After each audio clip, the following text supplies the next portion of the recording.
Il y a un moment très particulier dans la vie, un moment qui arrive sans être planifié, sans être attendu. Un moment où on continue à avancer, mais à l'intérieur de nous, quelque chose sait. Quelque chose sait que continuer à avancer ainsi a un coût. Aujourd'hui, nous allons parler de ce moment-là. Pas de réussite, pas forcément de performance, ni de stratégie, mais de ce moment qui arrive sans être attendu. Bienvenue dans Traversée intérieure. Aujourd'hui, nous avons le grand plaisir d'accueillir Madame Anta Germaine Gay, artiste plasticienne, mais pas que. Elle s'est jointe à nous pour partager non pas tout ce qu'elle a accompli, mais le chemin qu'elle a traversé pour y arriver.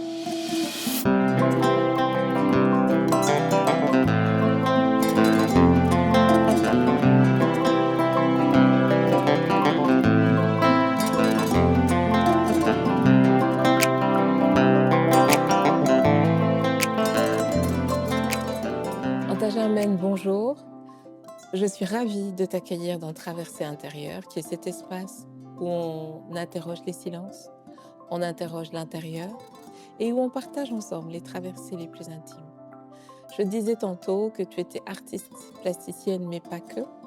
J'ai envie de te demander aujourd'hui, avec le parcours qui est le tien, ainsi que toutes les expériences de vie pour lesquelles tu as pu être témoin, comment tu te présentes aujourd'hui? Bonjour Ougiatou, et je suis Anta Germaine Gay, artiste plasticienne, artiste visuelle, et ayant foi en ce que je ressens, ce que je traduis, que j'essaie de traduire, et me sentant un désir et une volonté de partage et de transmission, et également de guidance pour ceux que j'ai précédés sur la voie. Et voilà. C'est magnifique, tu parles de transmission, tu parles de guidance. On sent déjà qu'il y a un aspect spirituel qui est très très important. Oui, je le pense. Je pense que le fondament de ce que je suis, c'est la foi. La foi en mon Créateur, en son omnipotence, en sa générosité, en sa clairvoyance, en sa miséricorde, en son indulgence. Il encourage, il pardonne et il fait des cadeaux. Il nous fait des cadeaux. Voilà.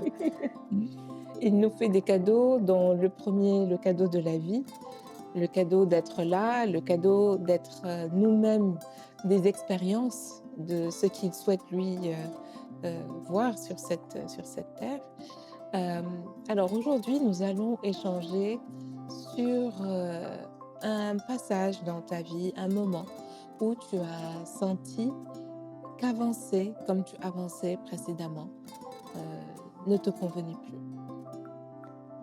Peut-être que depuis l'enfance, je me sentais un peu, parfois, en porte-à-faux avec ceux qui étaient autour de moi et avec lesquels je m'entendais bien du reste. Et je sentais qu'il y avait quelque chose de singulier en moi. Et si je continuais à avancer comme tout le monde, ce serait très réducteur de tout ce à quoi je rêvais, tout ce que je voulais expérimenter. Mais enfin, j'ai tâtonné comme tout le monde, j'ai vécu ce qui se présentait à moi, j'ai inventé ce qui était absent et à quoi j'espérais. J'ai été beaucoup nourrie de lectures, de beaucoup de lectures. Peut-être même que j'ai été un peu acculturée quelque part, parce que les lectures de l'époque ne traduisaient pas le monde dans lequel on évoluait. Mais vraiment, le grand changement est intervenu sans que j'aie conscience que c'était une révolution. C'est-à-dire que j'ai fait mes études à l'université Cheikh Anta Diop en lettres modernes, un peu en dilettante. Mais quoi qu'il en soit, je suis arrivée à la maîtrise. Et ensuite, le parcours normal c'était d'aller à l'école normale pour apprendre à enseigner. Ah. Peut-être que c'est de la panique ou alors c'est un sursaut. Je me suis dit, mais je vais passer à côté de beaucoup de choses. Je ne peux pas cantonner ma vie à aller enseigner, à corriger des copies, à faire des préparations, et puis un jour aller à la retraite. Non. Donc en réalité, le parcours qui était entre guillemets préparé, c'était un parcours d'enseignant Oui. et qui vit sa vie d'enseignant jusqu'à la retraite. En principe, c'est comme ça. C'est un parcours académique. Académique, vous passez votre bac, ensuite vous allez à l'université. Quand vous avez fait l'aide moderne anglais, qu'est-ce que vous voulez faire? Vous allez enseigner, à moins que il y en a bien sûr qui ont trouvé des filières beaucoup plus porteuses. Mais voilà. Et c'était aussi le parcours que mes parents attendaient de moi. Que je pousse les études, que je fasse après un DEA, que j'aille peut-être plus loin si je peux, ou alors en fait, que je suive le parcours prévu et prévisible. Mais moi, je sentais en moi énormément de choses et je savais que j'étais une artiste. Je ne dis pas que je m'étais proclamée artiste, mais je savais jusqu'au plus profond de moi que j'étais une artiste. Mais si on m'avait demandé, comme je dis tout le temps, mais montrez-nous votre production, vous êtes artiste, vous êtes graveur, vous êtes peintre, vous êtes sculpteur, vous êtes... Qu'est-ce que vous faites? J'aurais presque été en mal de définir ce que je faisais. Et j'avais conscience que c'était une vision du monde, que c'était un besoin de donner des formes aux choses, de traduire les choses par des mots, par des formes, par des sons peut-être, mais ça... et lorsque j'ai voulu aller à l'école des arts, comme ça, à l'aventure, aller demander, bon, c'est là l'école des arts, oui, je voudrais m'inscrire. Alors ma mère m'a dit, quelle est cette histoire? Ma mère, c'est une normalienne. Elle fait partie de ces dames de l'Afrique occidentale française qui donc ont été prises partout et qui ont atterri à Rufisque et qui ont tenu le haut du pavé vraiment, qui ont accompagné des hommes extraordinaires pour faire l'Afrique que nous vivons aujourd'hui. Ma mère m'a dit, tu n'y penses pas, justement ça tombe bien. Elle était à la direction de l'orientation des bacheliers. C'était une direction nouvelle qui existait depuis quelques années. C'est pour éviter les déperditions scolaires en fonction des notes obtenues depuis la seconde et celles obtenues lors des contrôles contenus, des examens et tout. On orientait en fonction des aptitudes des élèves.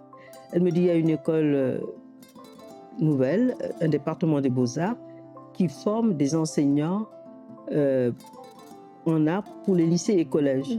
Au moins, là, on reconnaît bien, comment je dirais, l'esprit de l'époque. Tu as ta sécurité sociale, tu auras ta retraite, tu auras les vacances. Un salaire fixe. Et tu auras un salaire fixe. Et ma fille, c'est très important. J'ai dit d'accord. Pour moi, quand je dis d'accord, c'est une concession que je lui faisais, juste comme vous dire, ok. Mais elle m'a sauvé la vie. Et je vais vous dire pourquoi. Parce que je suis une personne assez sobre et assez frugale. C'est-à-dire, je n'ai pas des goûts de luxe et je ne suis jamais influencée par ces choses-là. C'est pas ça qui m'intéresse, c'est pas ça que je ressens. Alors, je me suis dit, maintenant, je peux m'exprimer, je peux travailler. Et ensuite, je n'ai pas eu à faire des concessions sur mon art, faire ce que la clientèle attendait, prendre des commandes que je n'étais pas en mesure, que je n'avais pas envie d'honorer, parce que je pouvais déjà, à partir de mes revenus fixes, donc travailler. Donc, si je comprends bien, la maman était là, elle a ouvert une brèche pour dire... Pour limiter les dégâts. Voilà, pour ne pas laisser cette envie d'aller dans l'art prendre une propension juste ingérable. Donc, elle a dit, voilà, il y a une brèche ici, rentre là et fais ça.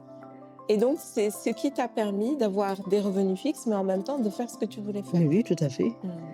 je ne sais pas si c'était aussi clair que ça dans sa tête, mais pour elle, il fallait éviter d'aller chez ces huluberlus d'artistes qui en rajoutaient un peu hein, dans leur mise, dans leur posture et tout. C'était pas du tout rassurant.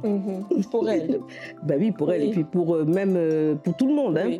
Oui. Je n'ai jamais vu un parent qui, à l'époque, avait dit pensez, mon Dieu, faites que mon fils ou ma fille soit artiste. Certainement pas. Non. Bon, il y en a qui ont accepté, il y en a qui n'ont pas accepté, puis il y a d'autres qui ont laissé les choses couler. Mais que ce soit le vœu intime, non, je ne crois pas. Non. À vrai dire, je ne crois pas. Et donc, en fait, elle a ouvert une brèche et finalement, ça t'a permis d'être dans une espèce d'entre-deux. Autant le salaire fixe, le poste sécurisé, etc. Mais en même temps, à côté, une ouverture sur le monde des arts. Mais en fait, ce qui s'est passé, c'est que j'ai toujours aimé partager et j'adore la fraîcheur de la jeunesse. Donc, lorsque vous rentrez dans une classe, que vous avez parfois plus de 60 pierres Dieu fixées sur vous qui vous attendent comme vous apportiez le Graal et qui se disent ça va être bien, vous descendez de la voiture, ils accourent, ils vous prennent vos sacs, vos affaires, le matériel qui est toujours du matériel hétéroclite parce qu'on faisait beaucoup de récup, il fallait qu'on travaille, on n'avait pas beaucoup de moyens.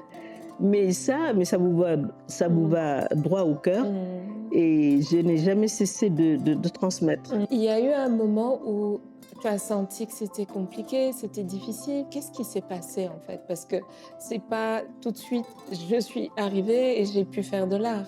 Non, ça n'avait rien à voir au début. On est confronté directement à la matière, mais j'ai toujours été très manuelle de toute façon, bricoleuse comme on dit. Même si par ailleurs, je ne suis pas du tout technicienne. Je ne pourrais pas du tout faire le moindre travail sur une caméra ou sur une télé. Non, certainement pas. Je peux juste à la limite zapper. Tout à l'heure, tu nous disais qu'il y avait un moment où tu as senti que faire, être juste enseignante, que ça revêtait c'était pour toi quelque chose d'incomplet. Oui, mais je me suis retrouvée enseignante. Et comme on dit, enseignante un jour, enseignante toujours. C'est-à-dire que j'enseigne ce que je sais. Quand on me demande pas, je passe mon temps à faire de remédiation, surtout à me mêler de tout, absolument de tout. Mais ce que je veux dire, cette partie en fait, c'est ce que j'enseignais moi, ce n'était pas juste ce que j'avais appris à enseigner. C'était ça la différence. On m'a appris, disons, à mettre en forme les choses là. Mais tout le contenu, c'était moi-même. C'était moi-même, c'était mon ressenti, c'était ce que mes élèves ressentaient, ce qu'ils voyaient, ce qu'ils voulaient traduire. C'était également la confrontation à des obstacles matériels inouïs, espace, temps. Et il m'est arrivé de dessiner avec une bouilloire et de l'eau au sol. S'il s'agit juste de représenter quelque chose, ça marche très bien. Vous avez le sable et vous tracez comme ça. Vous voyez un peu. Tout à fait. Et ben voilà, donc c'était ça. Mais en fait, c'était une découverte pour moi. C'était une découverte pour moi et en même temps, c'était une grande responsabilité. C'est une grande responsabilité. Et à quel moment est-ce qu'il y a eu cette tension entre ce qu'on attend de moi et ce que je ressens que je dois faire? En fait, ce qu'on attendait de moi, j'avais passé outre. Peut-être qu'on attendait plus grand-chose de moi. Peut-être qu'on attendait plus grand-chose de moi. J'avais décidé d'être artiste, c'est quoi ça? Mais moi, je me sentais extrêmement cherchante, comme j'ai dit, cherchante dans tout ça. Alors, j'ai peut-être parlé un peu du parcours pour expliquer cela. Lorsque je suis arrivée à cette école, le test d'entrée, qu'est-ce que c'était? C'était une analyse d'image. On me donnait une image, on me disait, ben voilà, disserter dessus. Et c'était une peinture sous verre. C'était une peinture sous verre. Et donc, faire la dissertation dessus, parler des choses et tout, c'était ça. Et lorsque, plus tard, on m'a demandé de choisir un sujet de mémoire, si on peut dire, parce que les études duraient 4 ans,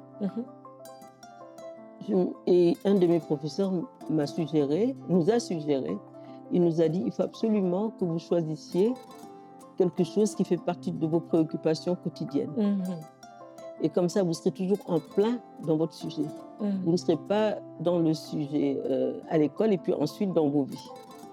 Et il avait raison parce qu'il y a même un de nos camarades qui avait choisi la Sotrac. C'était la compagnie de transport. De l'époque, oui. Oui, parce que c'était un casse-tête pour lui, pour ne pas arriver en retard et tout. Il a travaillé dessus. Et donc, c'est dire, voilà, on a vécu. Et c'est ainsi que je suis arrivée à représenter ce que je représente, parce que j'ai choisi la parure. Et c'était en rapport avec la société que j'avais vécue et tout. Mes référents, qui étaient ma culture saint-lusienne, une partie de ma culture. Comme j'ai dit, on a tous des origines multiples, mais il y en a toujours une qui nous parle beaucoup plus.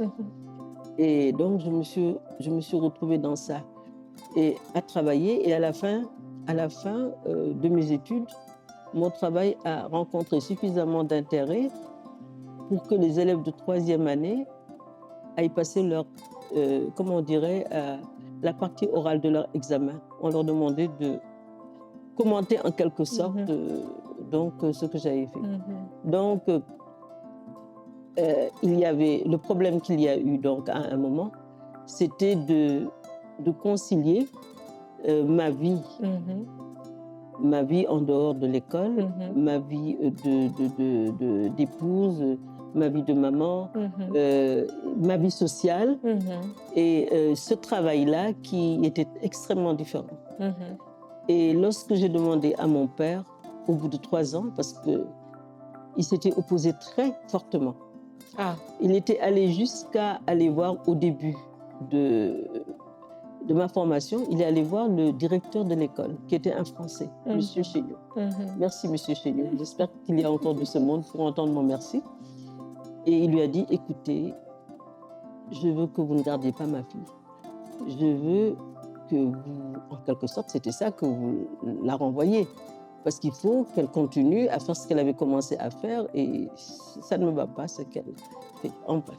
Et donc là, on voit en réalité une opposition. Voilà, un vrai blocage. Un vrai blocage. Familial. C'était un gros blocage. Parce que toi, tu voulais continuer sur ta voie. Bien sûr. Mais ton père disait non, il ne faut pas qu'elle aille sur cette voie-là, il faut qu'elle continue à faire ce qu'elle faisait avant. Oui, parce qu'il pensait que je me fourvoyais et qu'il était de son devoir d'y remédier et de me protéger. Alors, il est allé le voir et c'est là que ce monsieur lui a dit, ben non, il n'en est pas question. Elle a passé le test avec brio, c'est sa vocation, elle aime ce qu'elle fait. On était tous étonnés de voir qu'à ce niveau d'études, qu'elle vienne apprendre le b.a.-ba. Non, je ne me sens pas du tout l'envie ou l'intention. Et comme vous savez, il m'a dit après, ben oui, ce que votre père voulait, je lui ai dit non, il n'en est pas question. Et donc, en fait, il y avait le blocage familial, il y avait le blocage familial, social. Mais en même temps, il y avait une alliance qui n'était pas attendue. Oui, voilà. Parce que c'est ce directeur d'école qui est arrivé pour accompagner, en fait, le projet vers lequel tu voulais avancer. C'était peut-être lié à son éthique. Et c'était quelqu'un de libre, quoi. Que mon père soit ceci ou cela, qu'il représente ceci ou cela, dans ma société, ce n'était pas son souci. Je suppose qu'ici, c'était un directeur sénégalais formé comme tous les hommes de cette génération étaient formés, et il aurait peut-être mis la forme pour accéder à sa demande, parce qu'on ne refuse pas un patriarche quoi que ce soit, surtout quand c'est l'intérêt de sa progéniture. Donc, vous voyez un peu, il y a eu ça, mais donc j'ai continué. Mais quand au bout de 2 ans, 3 ans, au début de la 3e année, j'ai demandé à papa, je lui ai dit, papa, est-ce que tu voudrais venir voir ce que je fais? Il m'a dit, ah oui, bien volontiers. Il est venu et quand je lui ai tout montré, il m'a dit, c'est extraordinaire ce que tu fais, ma fille. Tu as bien fait de t'approcher et je te soutiens. Et donc, on a eu une transformation comportementale, c'est-à-dire qu'on avait un père qui était contre et qui s'est érigé comme un gardien des traditions, des valeurs, des principes. Et puis, face à ta volonté ou à ton envie de poursuivre sur ton chemin d'artiste, au bout de 2-3 ans, il s'est rendu compte que finalement, ce qui était en ébullition à l'intérieur de toi avait vraiment du sens. Oui, ce qu'il a vu, je pense qu'il a été convaincu par ce qu'il a vu. Mhm. Il a été convaincu et il a commencé. Il m'a dit, tu devrais faire ainsi, Mhm. tu devrais faire des recherches dans tel domaine. Mhm. Et voilà, et jusqu'à la fin de sa vie, il n'a jamais cessé de m'encourager, de me guider à sa manière. Il me dit, tu sais, euh, les représentations là que tu fais, c'est bien. Mais si tu dois te faire un nom, je pense que ce sera plutôt dans les choses abstraites que tu fais. Mhm. Il y a une telle profondeur, il y a comme une spiritualité. Il s'était peut-être trompé, hein, je ne sais pas trop. Je ne sais pas, je ne sais pas. C'est très intéressant ce que tu dis parce que finalement, on a, comme je l'ai dit tout à l'heure, le patriarche, Oui, gardien des traditions, absolument. qui devient finalement Allié, allié, un véritable allié. un véritable allié, mais avec puissance et avec force. Mais par contre, il y a eu un temps entre les deux. Ah, il y a eu un Et temps, ce temps-là que tu as vécu, et c'était très dur. c'est ça qui a été ta traversée. C'est ça a été ma traversée. Mm. Quand je suis rentrée à l'école, Mhm. un an après, j'ai eu un petit garçon Mhm. qui est né le 26 août. Mhm. Et notre examen de l'année probatoire avait lieu au mois de juillet. Mhm. Ce qui veut dire que j'étais à un mois de mon accouchement. Mhm. Et c'était très dur, même physiquement, parce qu'on travaillait sur des tabourets très hauts, Mhm. sur des planches. Mhm. Et moi, ce que je faisais pour tenir, j'attachais une chaise sur le tabouret pour pouvoir m'adosser un peu. D'accord. Eh ben, j'ai pris un mal de dos Mhm.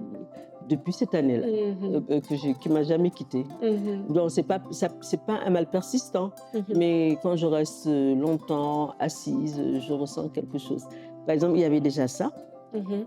Et puis, il y a aussi, quand par exemple la nounou ne venait pas, Mhm. elle était très fantaisiste, eh bien, je mettais mon bébé dans son couffin, je le déposais à une amie qui habitait en ville Mhm. et j'allais suivre les cours. Et tout ça Oui. sans l'accord du papa. Ah ben oui, s'il y avait eu son accord, j'aurais pu déposer le bébé Mhm. à la maison, même si maman travaillait, il y aurait eu Mhm. quelqu'un pour voir. Mhm. Mais je ne voulais pas trop attirer l'attention sur le fait qu'il y avait des difficultés Mhm. et tout. Et ce serait été, tu vas bien. Et peut-être qu'il pensait aussi que je lâcherais prise. Mhm. Mais, Et tu n'as pas c'était- lâché. mais non, mais je serais passée à côté de ma vie. Mhm. Maintenant, j'ai conscience que ça, c'est ça ma vie. Comment tu as vécu ce moment où tu t'es retrouvée finalement seule à devoir gérer ces difficultés-là, gérer ton enfant toute seule, t'accommoder voilà, d'un cadre qui n'était pas forcément adapté à tes besoins de l'époque et surtout être en désaccord total avec la famille. Comment tu le vivais intérieurement? Mais c'est incroyable. Moi, je pense que j'ai l'habitude d'occulter ce qui ne me convient pas. D'accord. Ce que je ne peux pas changer, je le mets là, sur l'étagère en haut. Mhm. Et puis, j'agis sur les choses sur lesquelles je peux agir. Donc tu portes ton attention sur là où tu as un pouvoir d'action. Un pouvoir d'action. Mais je ne suis pas du genre, je n'ai pas le goût du martyr ou me plaindre, non, jamais. Et puis, de toute façon, j'ai toujours tellement de choses à faire. Et puis, il y a tellement de joie également. Il y a la famille, il y a les enfants, il y a les collègues, il y a les spectacles, il y a les expos qu'on faisait, il y a toutes ces découvertes-là. Non, c'est... On va pas, enfin, c'est pas une période où tu n'as pas eu de relation avec la famille. Tu as eu des relations avec Bien ton sûr, père, avec ta mère. avec mes frères et sœurs. Voilà. Et quand tu étais en relation avec ton père, sachant qu'il ne validait pas ce que tu faisais, il ne validait pas. comment est-ce que tu manifestais, comment tu réagissais, comment tu lui parlais? Est-ce que tu ressentais intérieurement? Il n'a jamais été hostile à moi. Hmm. Il n'était pas convaincu par ce que je faisais. D'accord. Mais Donc il y avait une différence entre la personne ouais, voilà. et ce que fait la personne. Ouais. Et mon père, c'est drôle, il a su instaurer une relation différente avec chacun de ses enfants. Même si, voilà, c'était quelqu'un aussi qui était très respectueux, admiratif devant les choses bien faites. Par exemple, je me rappelle, il y avait un tailleur de pierre qui était sur la corniche. Quand mon père sortait le matin, il allait le voir. Il taillait la pierre. C'était un jeune laïen. Il taillait. Et à un moment, il taillait un grand bloc. de pierre. Il le taillait et à un moment, mon père a dit, c'est pas possible. On dirait le penseur de Rodin. Il lui a dit, arrête. Il lui a dit, arrête. Ce que tu veux dire, tu l'as déjà dit. C'est bon. Il a dit, non, papa, pas rigolement, j'ai pas fini. Alors, il avait les petits détails, les cils, les choses. Et après, mon père a dit, tu vois, ça, c'est de la belle ouvrage. Il peut en refaire 10. Mais ce qu'il faisait là, c'était de l'art. C'est passer la frontière. Il ne faut pas dépasser ça. Par exemple, vous voyez un peu quel genre de personne c'était. Et en même temps, c'était un esthète. Mon père, c'était un esthète. C'était un esthète, mais on entend aussi dans ce que tu dis qu'il avait cette grandeur de continuer à t'accueillir tel que tu étais. Bien sûr. Et à faire la part des choses entre ce qui vibrait à l'intérieur de toi Oui. et vers lequel tu cheminais, Oui. et l'enfant que tu étais et que tu représentais à ses yeux. Mais ce qu'il ne me pardonnait pas, en fait, il me disait, tu aurais dû dès le départ dire. Et à ce moment-là, tu aurais pris la voie royale pour devenir une artiste. Mais tu ne vas pas aller dans une école qui est un endroit squatté, je ne sais pas quel genre de propriété. Je dis, mais peut-être que ce n'était pas encore clair en moi. Il y a des gens qui ont une vie directe comme ça. Il y en a qui prennent le chemin des écoliers pour accéder à leur but. Je suis très, très humble rapport à mon itinéraire. Parce que je ne suis pas restée à penser, ouais, je vais faire comme ça, je vais faire ça comme ça. Même quand je fais une œuvre, ceux qui disent, voilà, je vais la toc, ils m'étonnent un peu. Moi, je me mets en condition, je commence, et parfois, il y a des accidents. Parfois également, il y a des découvertes. Parfois également, il y a un tas d'événements, je ne sais pas. À tel point que quand l'œuvre est achevée, je la regarde avec beaucoup de distance. Et parfois, quand je regarde, je dis, tiens, c'est drôlement bien ça. Mais quand je dis c'est drôlement bien, ça ne veut pas dire moi, j'ai fait quelque chose de bien. Mais ça veut dire que les choses qui se sont rencontrées ont réussi une belle rencontre. Mais moi, j'étais juste quelqu'un... et puis j'équilibre les choses. Mais voilà. Donc, en fait, dans ton discours, c'est pas j'ai fait, c'est j'ai assisté à la création du... Voilà, j'ai participé. Voilà, j'ai participé, je suis témoin. Et je sais, et j'ai conscience que c'est un état de grâce aussi. Parce que quand on fait quelque chose qui nous dépasse après, qui nous étonne, et qu'on n'est pas capable justement de refaire parce que c'était lié à un moment particulier et unique, eh ben, il faut accepter que c'est pas affaire de science, comme on dit. Oui, c'est ça. Non seulement c'est pas affaire de science, mais comme tu dis, c'est ce que toi tu ressens et tu laisses la nature, tu laisses l'environnement, tu laisses les événements arriver pour contribuer à la création de l'œuvre sur laquelle tu travailles. Et il m'est arrivé souvent de ramasser des matériaux de rebut et d'en faire des choses. Il m'est souvent arrivé de casser des choses ou de ramasser des choses brisées et d'en faire des choses avec beaucoup de force. C'est beaucoup plus intéressant. Donc, je comprends que la nature a aussi sa part, que l'inspiration a sa part, mais que le savoir-faire qu'on m'a inculqué aussi a sa part, et aussi l'expérience. À force de faire des choses, le geste n'est plus le même. C'est comme par exemple, si vous faites une ellipse, la première fois, elle n'est pas comme une ellipse. Et puis, voilà, on avait une camarade, elle était, je crois, une promo après nous ou deux. Et elle avait travaillé sur la calebasse. Mais après, quand elle faisait des ellipses pour faire l'ouverture de la calebasse, eh bien, on avait l'impression que ça avait été fait par un instrument de précision. Et puis c'était réglé. Alors que nous, on nettoyait, on recommençait, on s'aidait et tout. Donc, il y a ça aussi. C'est intéressant ce que tu dis parce qu'en fait, on entend dans le parcours que tu nous partages qu'il y a eu en fait plusieurs moments de pensée, de réflexion et d'introspection. La question que j'ai envie de te demander, c'est est-ce qu'il y a eu un moment où tu n'as pas été toi-même? Est-ce qu'il y a eu un moment où tu t'es senti décalé de tes principes, décalé de tes convictions, décalé de tes croyances dans ce parcours? J'ai vécu les choses, mais sans trop m'interroger. J'ai vécu les choses sans trop m'interroger. Et lorsque j'avais des difficultés d'un point de vue, comment je dirais, technique ou familial ou social,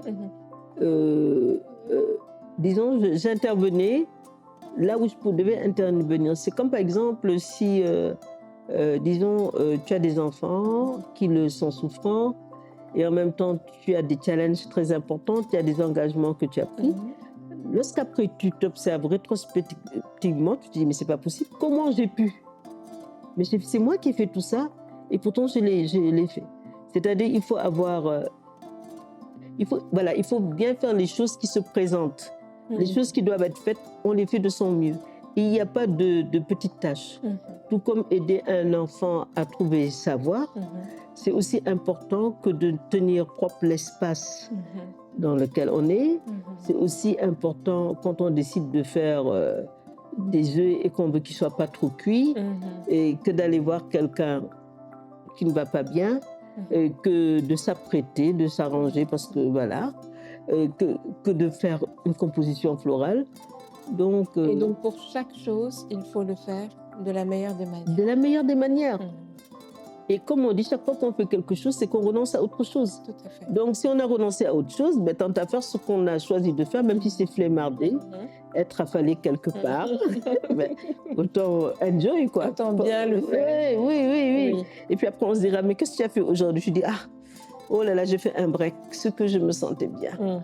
Je me suis allongée, j'ai bu une tasse de thé, j'ai fait ceci, ou j'ai fait cela, ou alors j'ai parlé pendant 1h30, ce qui n'est pas, il paraît que c'est malsain. On ne parle pas au téléphone pendant 1 heure de temps. Moi, je parle au téléphone comme je parle là avec toi. Ben voilà, on ne peut pas se voir tout le temps, et puis après. Et bon, et en même temps, quand je parle au téléphone pendant longtemps, je me cache de mon fils, qui ne me va pas, il me dit, c'est quoi ça, maman? Tu te rends compte, ça fait 1 heure de temps que je l'ai au téléphone. Tu dis, mais je suis en train de régler des problèmes.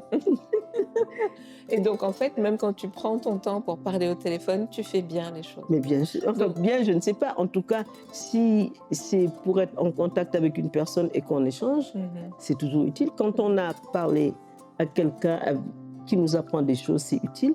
Quand on a parlé à quelqu'un qu'on a ressourcé, c'est utile. Quand on parle simplement à une personne qu'on aime ou qu'on apprécie, c'est utile. Et quand on échange des connaissances, c'est toujours utile. Tout à fait.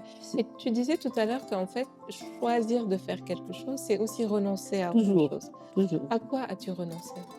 À quoi j'ai renoncé? À quoi j'ai renoncé? C'est à toi de me le dire. Est-ce que j'ai renoncé? À quoi as-tu renoncé? Non, c'est-à-dire j'aurais pu aller, j'aurais pu avoir une production beaucoup plus importante, mais ça voulait dire également que j'aurais négligé d'autres choses tout aussi importantes. C'est-à-dire?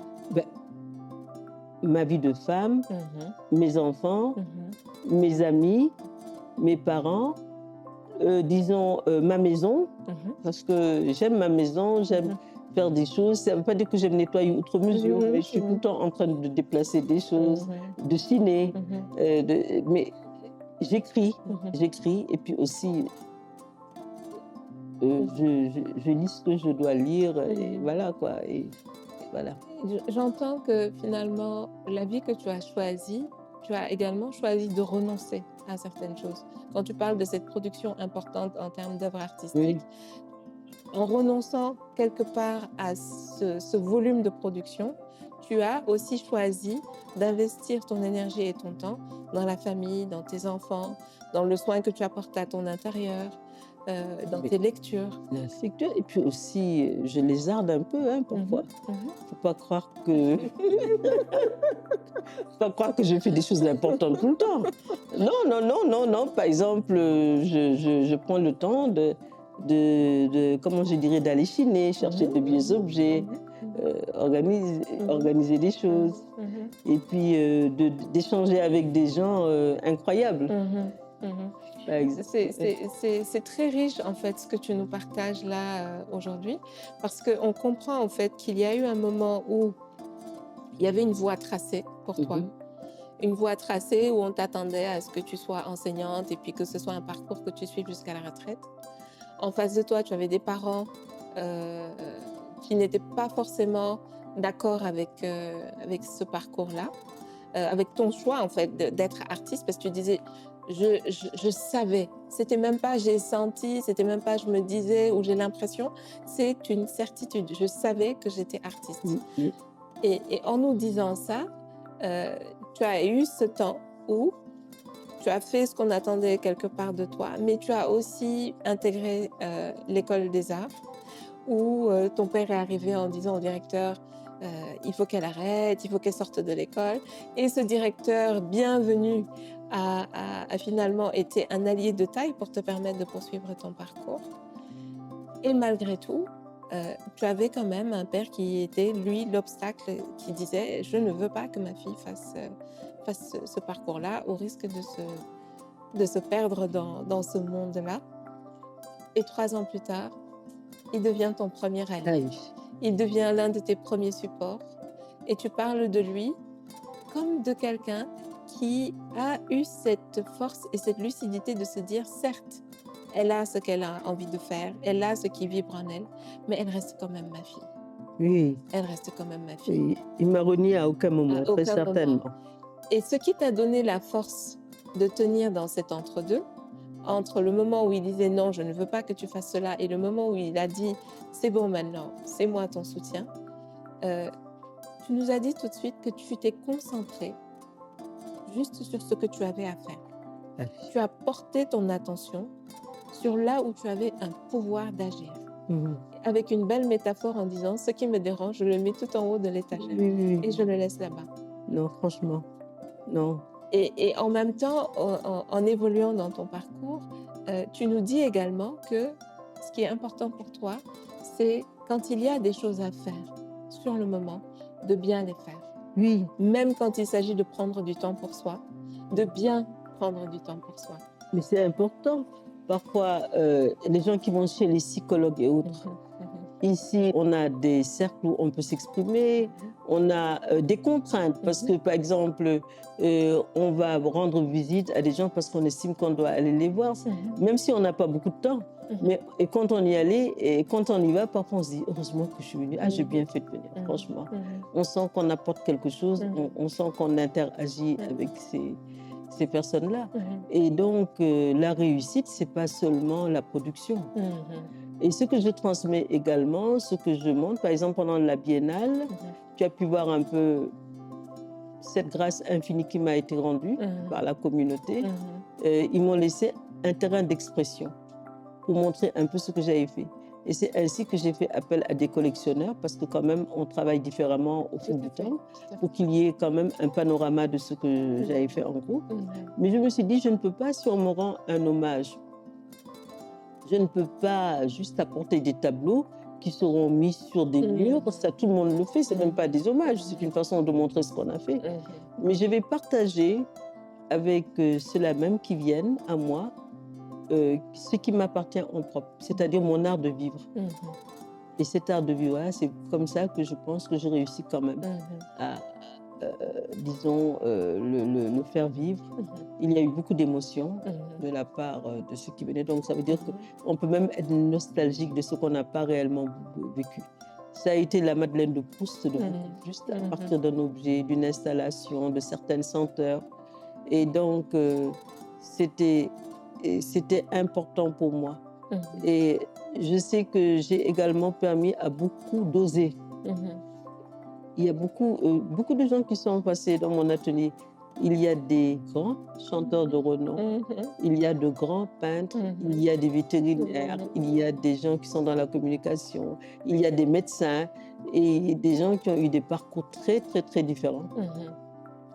Et quand ils parlent de cours, c'est ce cours qui était un cours presque facultatif, à la limite.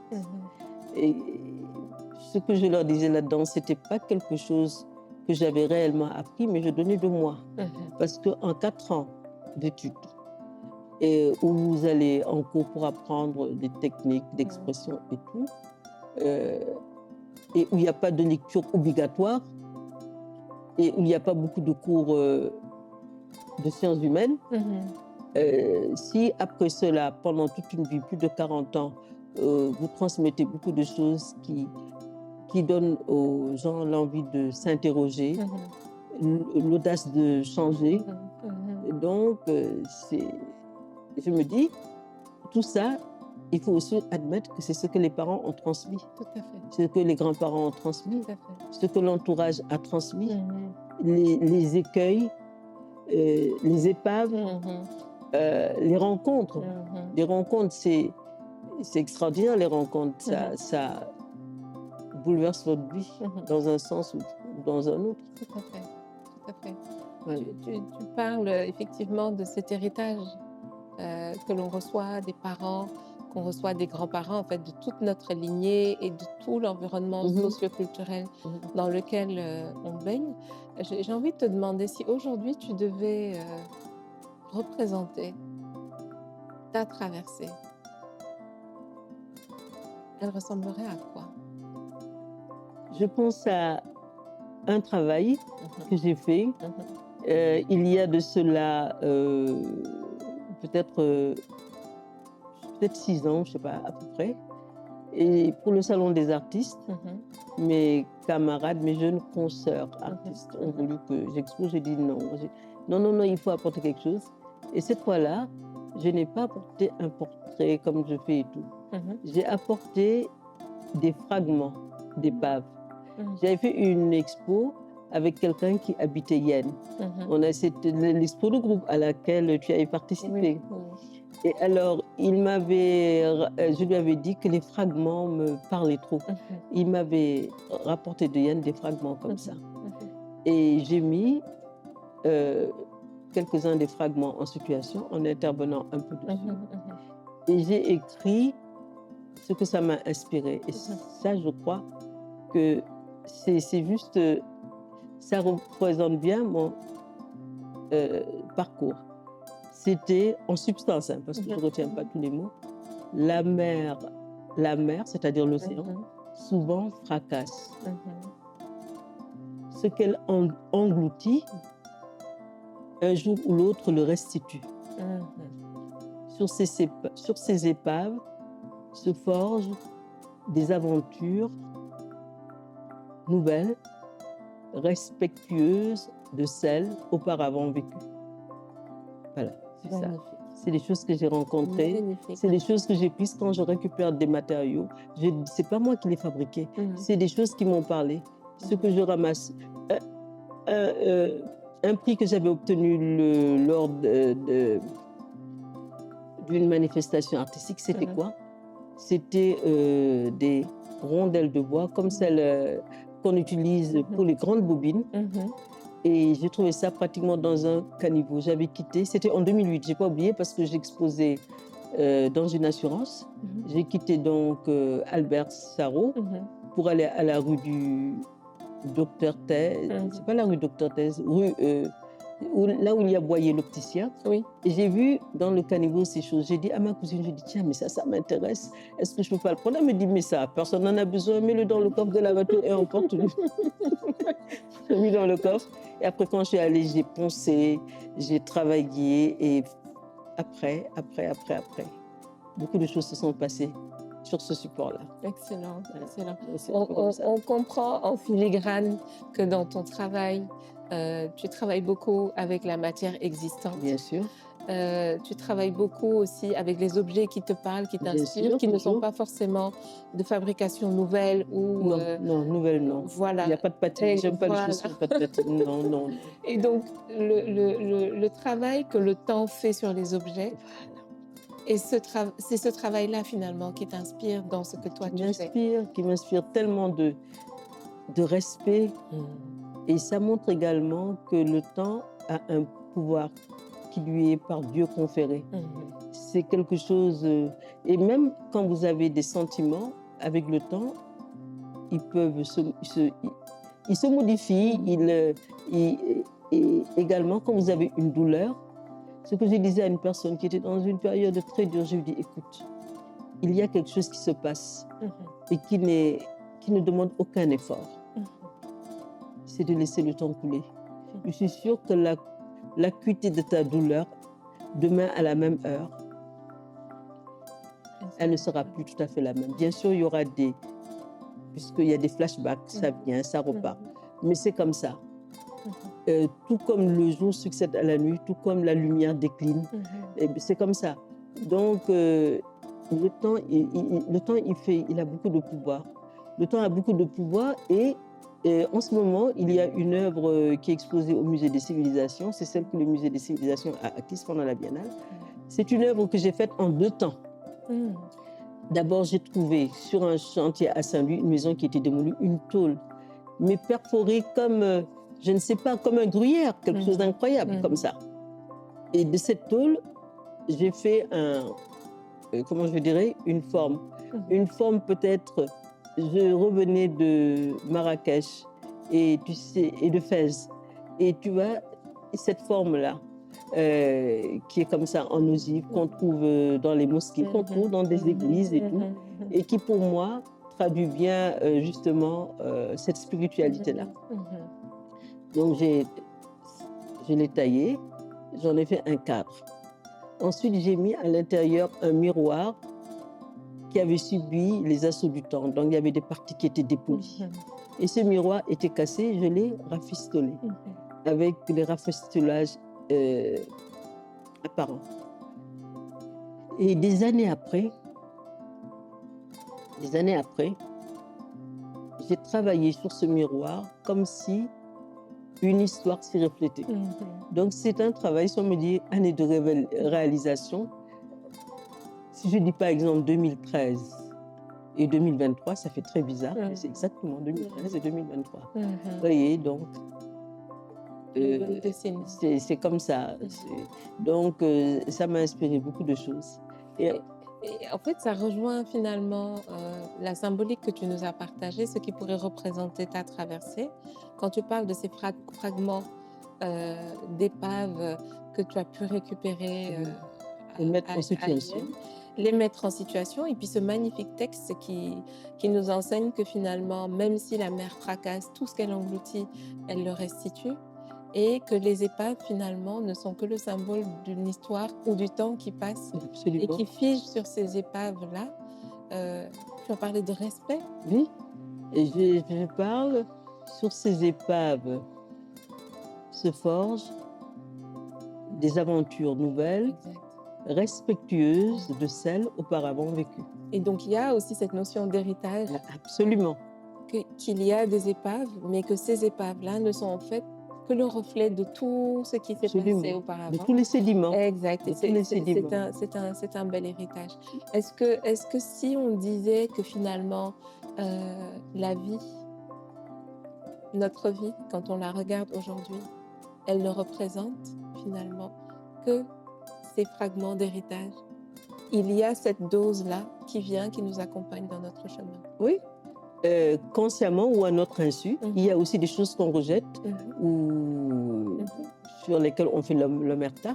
Par exemple, on est dans une époque où l'on parle de transparence. On parle de transparence, mais c'est quoi la transparence? Est-ce que c'est pas ce qui justement remplace et met aux oubliettes le rideau de la sutura? Est-ce que c'est pas ça? Quelque part. Ah ben attends. Quelque part. Et mon père me disait, d'homme, il me disait que les proverbes Wolof, il y en a qui sont justes, mais il y en a au sens duquel il n'adhère pas. Il dit Kume nebu merial. C'est-à-dire, si tu me fais, moi je reste à distance. Il me dit non, du mokodef. Il me dit, on dit Terel mute, bayil mugis. Ça veut dire si maintenant je t'interdis de faire quelque chose, eh ben, si tu persistes, il me dit, mais souffle que les beaux guissés wanma. Ça veut dire après ça, c'est moi, si après ce que tu as vu, je me retrouve à essayer de gérer les situations. Il me dit, Nit,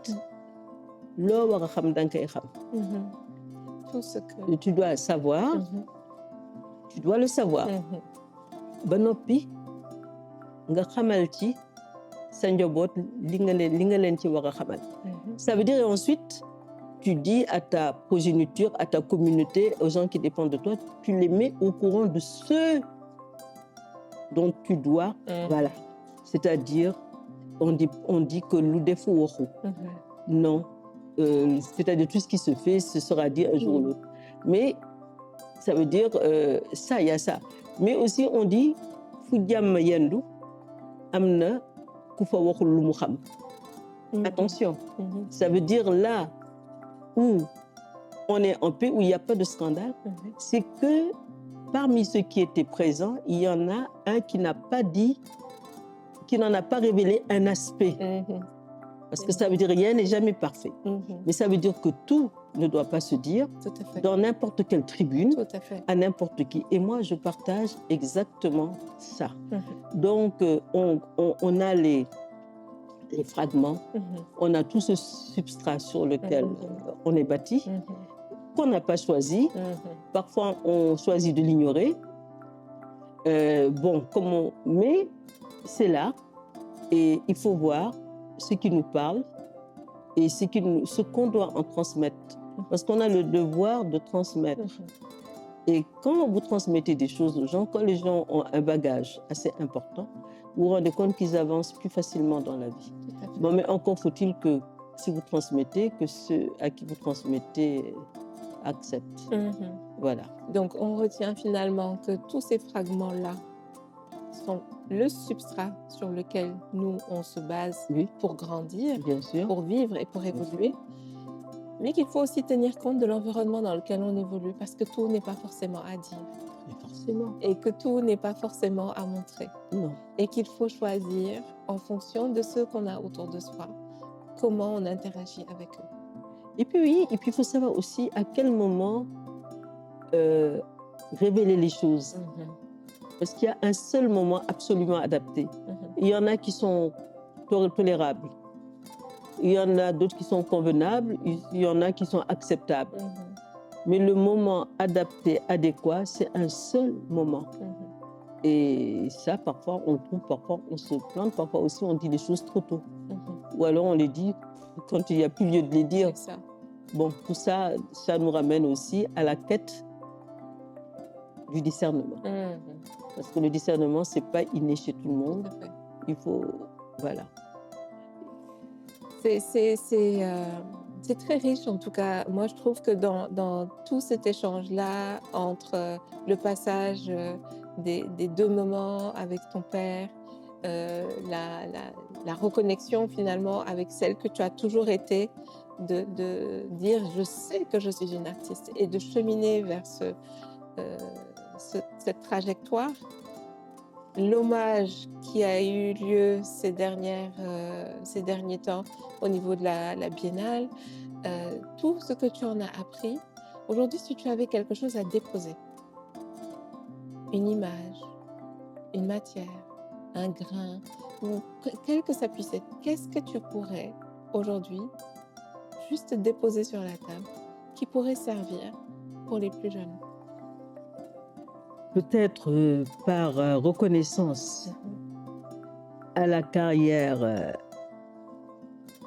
que j'ai vécue, par laquelle j'ai atteint une certaine notoriété, peut-être un fragment de verre. Mais ce serait un verre brisé. Ce ne serait pas un verre coupé à l'équerre, certainement pas. Ce serait un verre brisé. Ce serait un verre brisé sur les côtés ou brisé à l'intérieur? Non, avec toute une mosaïque à l'intérieur. Et ce serait un verre choisi quelque part, ramassé. Et pour le principe, il serait ramassé. Ce serait un verre trouvé. Ce serait un verre trouvé, ce serait un verre brisé, et ce serait un verre qui ne serait pas forcément, qui ne serait pas astiqué. Il y aurait dessus peut-être un peu de sable, il y aurait peut-être un fragment de peinture ou du mastic avec lequel on l'avait monté. Voilà quoi, ce serait ça. Ou alors ce serait quoi? Oui, ce serait forcément aussi quelque chose de réparé. Il faudrait que ce soit quelque chose de réparé. Ce serait quelque chose de réparé. Donc tu nous laisserais quelque chose de réparé. De réparé, voilà. Merci pour ce message d'espoir. Merci pour ce bel échange. On retient le verre qui est ramassé. Ramassé. Avec des aspérités par-dessus. Oui. Brisé, une sorte de mosaïque. Mais qui représente de la réparation. Voilà, et aussi c'est un verre dans lequel on pourrait se mirer. Un verre dans lequel On pourrait se mirer, pas un miroir, mais un verre. Si le verre pouvait parler, Mhm, il capte les images mhm. et puis après, d'autres images se superposent dessus. Si le verre pouvait parler. Si le verre pouvait parler, ce Oui. serait une image captée avec d'autres par-dessus. Et puis d'autres qui viendraient en continu. C'est ça. Et je retiens quand même que c'est un verre qui parlerait de réparation. Oui, toujours, toujours. Anta Germaine Gueye, nous avons été ravis de t'écouter. Moi, en tout cas, pour ma part, j'ai eu un grand plaisir à partager ce moment avec toi, qui ne sera pas ni le premier ni le dernier d'ailleurs. Ciel, que vais-je raconter? J'ai radoté alors. Et dans le cadre de ce parcours-là, Traversée intérieure, nous aurons à recevoir d'autres invités qui auront aussi à nous partager des parcours aussi éclectiques et aussi variés que celui que nous venons d'entendre aujourd'hui. Euh, pour ceux qui viennent de nous rejoindre, nous avons reçu Anta Germaine Gueye, artiste plasticienne, mais pas que. Et en prenant le temps d'écouter cet épisode, vous vous rendrez compte qu'il y a énormément de petites magies et de petits grains de lumière qu'elle nous a déposés tout au long de cet échange. Je vous remercie pour votre écoute et pour votre attention. Avant de vous laisser partir, si vous avez écouté cet épisode à partir de votre vérité la plus profonde, à partir de quel endroit êtes-vous encore en train de vous poser des questions? Merci.